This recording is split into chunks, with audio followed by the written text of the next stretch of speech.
needed to adapt and lower our impact. And the Fit for the Future programme is an encapsulation of hundreds of individual actions and projects in order to make the National Trust fit for the future. Fit for the Future is a comprehensive plan by the National Trust to reduce the organisation's environmental impact and, in particular, its energy use.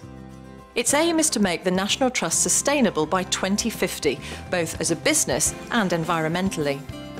In the past, the National Trust had received conflicting advice, so it set about doing it for itself, dispelling myths that heritage properties are difficult to treat. The Wales region of the National Trust was selected as a pilot to build on its existing expertise and prove that CO2 and cost savings can be made in properties of this kind. The actual energy approach is really simple. The first thing is, do you know what's going on? Understand what's happening. To get an accurate picture of energy use, the Trust developed an online metering and monitoring system which delivers monthly reports based on staff entering meter readings. This makes it possible to track exactly how effective each new efficiency measure is. The second bit is use what you have better. Just lowering the amount of heat we were putting in to manage the humidity here has resulted in an overall reduction of 20%. The third one is the efficiency measures.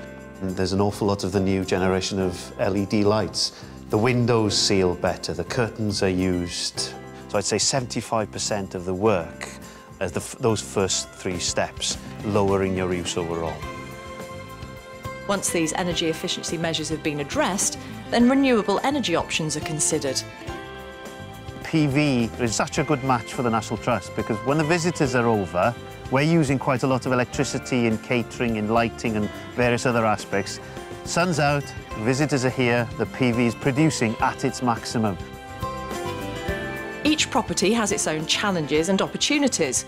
A small cottage has been refurbished with solar water heating and a wood pellet-fuelled boiler. The Fit for the Future programme encapsulated about 190 separate, I won't call them projects, but actions. The biggest being almost £2 million being invested into a single hydro on Snowdon. If you were to visit Powys Castle, you'd see what we think is one of the first energy-neutral commercial plant nurseries in Victorian greenhouses.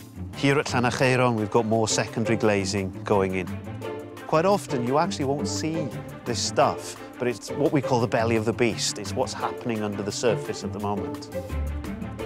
In the last 2 years, energy consumption at Welsh National Trust properties has been cut by 41%, which equates to a cut in annual CO2 emissions of about 1,700 tonnes and cost savings of £280,000 per year.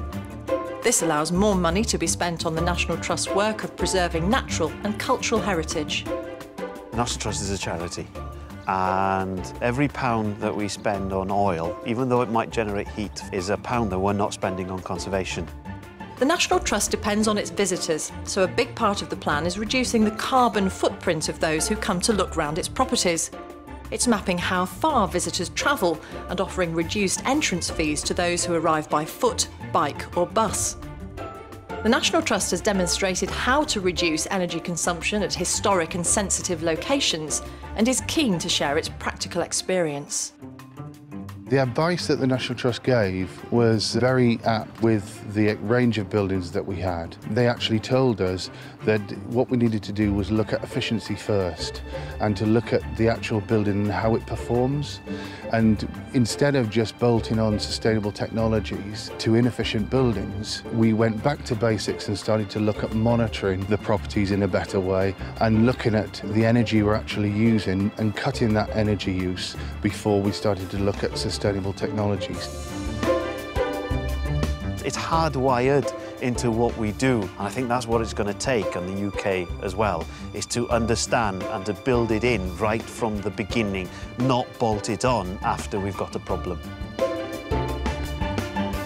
It's an easy thing to pick up and utilise on whatever property you have, whether it be castles or very new buildings. It really does fit all. If we can do it, you can do it.